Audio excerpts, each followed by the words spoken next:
या सर्व आरोपींना अटक केली जात नाही तोपर्यंत आम्ही 2 दिवस अजून पोलीस स्टेशनला अल्टिमेटम या ठिकाणी देतोय की ताबडतोब त्यांना अरेस्ट करा। आजही सुद्धा घरे जाऊन त्याच्या ऑफिसमध्ये त्या ठिकाणी बैठका त्या ठिकाणी घेतोय।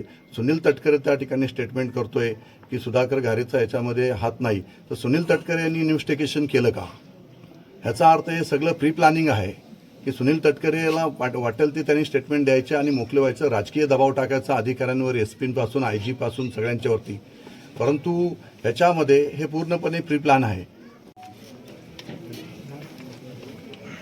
मंगेश कालोखे यांची काल क्रूरपणे निर्घृण हत्या करण्यात आलेली आहे। आपल्या सगळ्यांना माहिती आहे की मंगेश हा अतिशय माझा जवळचा सहकारी।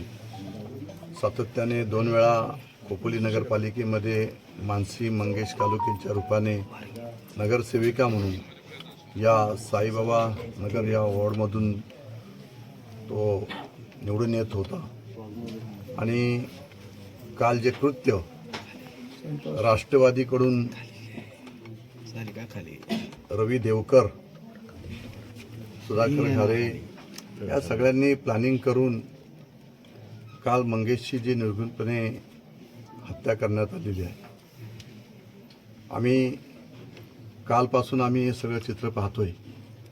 आम्ही लोकशाही पद्धतीने सगळ्या निवडणुकांना आतापर्यंत सामोरे गेलो, परंतु आत्ताचं रायगडचं राजकारण आपण पाहताय की रक्तरंजित राजकारण। सुनील तटकरे सत्तेमध्ये आलेपासून सत्तेचा माज आणणे, आज खऱ्या अर्थाने जर आता पाहिलं तर बीड नंतर जर महाराष्ट्रामध्ये रायगडचा आका हा सुनील तटकरे, आणि याच्या माध्यमातून माझ्या कार्यकर्त्यांना जीवे मारण्यात त्या ठिकाणी येत आहे। अशा पद्धतीचं कृत्य त्यांनी दडपशाहीने, दादागिरीने, दहशतीने सुरू केलेलं आहे। आणि या सगळ्यांनी प्लॅन करूनच मंगेशला सातत्याने ते प्रेशर करत होते, पण मंगेश कधीही त्यांना बली पडलेला नव्हता। हा माझा अतिशय विश्वासू साथीदार, अतिशय विश्वासू सहकारी, प्रामाणिक निष्ठेचा असणारा हा माझा कार्यकर्ता, आणि ह्याला अशा पद्धतीने क्रूरपणे त्याची हत्या या ठिकाणी त्यांनी केलेली आहे। या सगळ्यांना फाशीची सजा होईपर्यंत आम्ही यांना त्या ठिकाणी माफ करणार नाही। आज स्वतः शिंदेसाहेबसुद्धा मंगेशच्या घरी या ठिकाणी मानसीताईंचं सांत्वन करण्यासाठी, कालोखे कुटुंबियांचं सांत्वन करण्यासाठी या ठिकाणी आता 1-2 तासामध्येच शिंदेसाहेब स्वतः भेटण्यासाठी या ठिकाणी येत आहेत। परंतु जोपर्यंत या सर्व आरोपींना अटक केली जात नाही तोपर्यंत आम्ही 2 दिवस अजून पोलीस स्टेशनला अल्टिमेटम या ठिकाणी देतोय की ताबडतोब त्यांना अरेस्ट करा। आजही सुद्धा घरे जाऊन त्याच्या ऑफिसमध्ये त्या ठिकाणी बैठका त्या ठिकाणी घेतोय।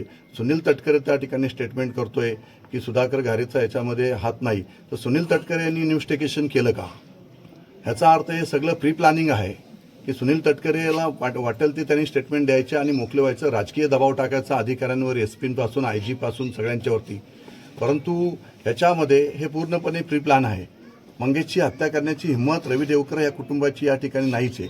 हे सगळेजण राष्ट्रवादीच्या यांनी, सुधाकर घारेंनी आणि यांनी सगळ्यांनी ताकद देऊन, भरत भगत हा रवी देवकरचा मित्र आहे आणि ह्यांनी एकत्रपणे येऊन सातत्याने नगरपालिकेच्या निवडणुकीमध्ये सातत्याने त्याला ताकद देण्याचं काम या ठिकाणी करत होते। हत्यारं आणली गेली, हे सगळ्या गोष्टी 2-4 दिवसापासून सातत्याने मंगेशचा पाठलाग त्या ठिकाणी होत होता। हे सारं त्यांच्या सगळ्यांच्या निदर्शनास येत होतं, परंतु मंगेशला थोडीसुद्धा अशी त्या ठिकाणी कल्पना आली नाही की ही माझी अशा पद्धतीने हत्या करतील, असं कधीही माझ्या मंगेशला त्या ठिकाणी वाटलं नाही। परंतु आज मी 2 दिवस आता साहेबांशी चर्चा केल्यानंतर आम्ही या ठिकाणी निर्णय घेऊ 2 तासांनी। मात्र ह्या आरोपींना तात्काळ यांना अटक त्या ठिकाणी केली नाही तर आम्ही स्वतः जाऊन पोलीस स्टेशनला त्या ठिकाणी बसून राहू। जोपर्यंत यांना अटक केली जात नाही तोपर्यंत मी पोलीस स्टेशनवर आम्ही सगळेच जण त्या ठिकाणी हलणार नाही। आज फक्त साहेबांना, शिंदेसाहेब येऊन जाऊ द्या, मग आम्ही जो काय आहे तो निर्णय या ठिकाणी घेऊ। सध्या ज्या पद्धतीने तपास